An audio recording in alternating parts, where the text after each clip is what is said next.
And I'm Dillon Herbig. The embattled U of I president sent a letter to campus today as he fights to keep his job. I'm here at the Barry piano Greek pianist Konstantinos Papadakis played at just minutes ago here at Smith Hall. Today on the Sports NATO, thanks Sarah.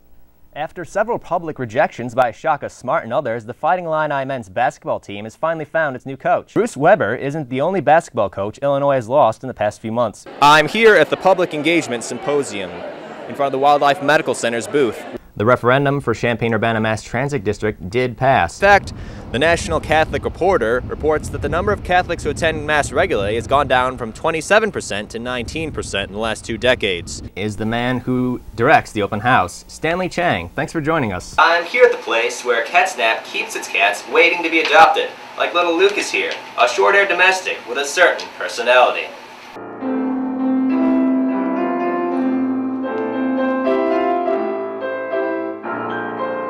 I associate the music with very positive memories of my childhood, and those were percolated up as I was listening to his music. The music becomes me, that's me.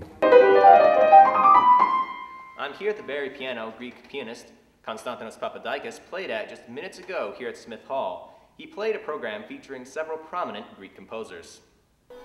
The event was organized by the Modern Greek Studies program, the latest in a series of events on the U of I campus promoting Greek culture. Papadakis has been hailed as one of the greatest hopes for music. But to MGS director Marina Tergrafi, he's also a good friend. We go back a very long way. We started school the same year at the age of 6, and that's how we first met. The audience was not very large at about 20 people, but Papadakis says he plays for something more than numbers. To do something that, will make them either learn something new or hear something, expose them to new things. Born in Heraklion, Crete, Papadakis has played piano since he was a child. He studied at Boston University and later became a member of the piano faculty there. There will be a follow-up concert at 7 o'clock tonight at the National Hellenic Museum in Chicago. In Urbana, this is Dillon Herbig, UI7 News.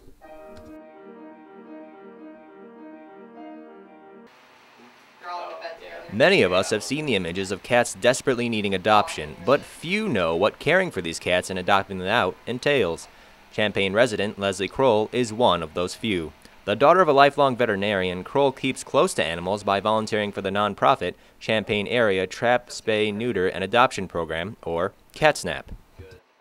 We take animals from other shelters, we'll transfer them in if they're about to be euthanized for overcrowding, then we give them that second chance and find them a home. I'm here at the place where CatSnap keeps its cats waiting to be adopted, like little Lucas here, a short-haired domestic with a certain personality. Lucas isn't the only cat up for adoption. Kroll says it's the underdogs or undercats of the bunch that really capture her heart. We have a 3-legged cat right now, who got hit by a car, but he can have a perfectly good life. So that's a big part of our mission, is to adopt out the slightly less adoptable cats.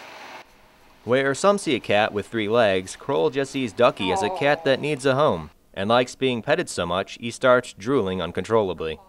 It turns out cleaning cat cages for over 5 hours a week hasn't turned her off cats in the slightest. In fact, she's even adopted a few of her own.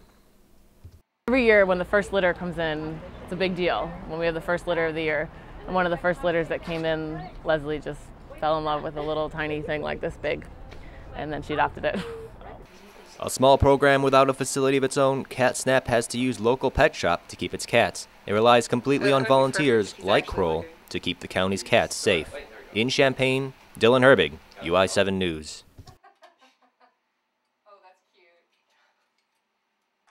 Still recovering from the sex abuse scandals of recent years, the Vatican is now embroiled in a series of email leaks revealing a power struggle against the Pope's Secretary of State, Tarcisio Bertone. In America, Catholic bishops have been caught in a fight against the Obama administration on the contraception issue. But will these issues have a serious impact on church membership? I think it can cause some negativity for sure about Catholics. Maybe they just see the Catholic Church as being a little behind the times and strict. While the number of Catholics worldwide has been growing slowly, this is mostly due to growth in Asia and Africa. The West, particularly Europe, has seen its numbers either stagnating or dropping in the last decade. In fact, The National Catholic Reporter reports that the number of Catholics who attend Mass regularly has gone down from 27% to 19% in the last 2 decades. The 400,000 have left the church in 2008 alone, the year of the first major public apology by Pope Benedict. And 2012 brings new problems to the scandal-plagued church, from the email leak scandal out of Rome to the contraception row, which has evolved into a battle over freedom of religion in the United States.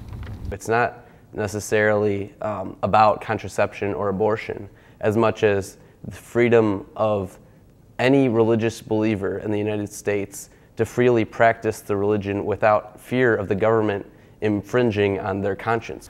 While the religion, with 1.1 billion followers, is still one of the largest in the world, Catholics and non-Catholics alike say these latest troubles will no doubt spark significant change within the church. I think they're, for the most part, all right. It's an issue between the people who practice the Catholic faith and the Catholic leadership. According to students at Newman, sermons were held reiterating the church's stance on the contraception issue this week. In Champaign, this is Dillon Herbig for UI7 News. One lucky U of I student is going home $30,000 richer. Where exactly, on campus, is all this taking place? Okay. UI7's Sarah Shaw talks to a tornado survivor and shares how you can stay safe if a tornado hits the U of I's campus.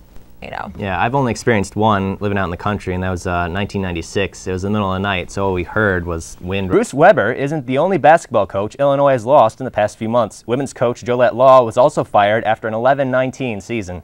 Former Wisconsin Green Bay coach Matt Ballant was announced as her replacement. Winning nearly 90% of his games in Wisconsin, Ballant says he hopes to boost attendance with wins and community involvement. Ballant says he hasn't started assembling a staff yet, but he'd like to bring in his Green Bay associate Mike DeViblis. While the Illini have lost 3 out of 4 their seasons, Ballant believes there's enough talent in the team to turn them around. The Big Ten Conference has a team playing in the championship game, the National Invitational Tournament. The Minnesota Golden Gophers play the Stanford Cardinal tonight at Madison Square Garden. March Madness continues this weekend with another Big Ten team, Ohio State, playing against the Kansas Jayhawks in the Final Four. The other Final Four matchup pits the Kentucky Wildcats against their arch rival, the Louisville Cardinals. Mosquito Dillon, thank you very much.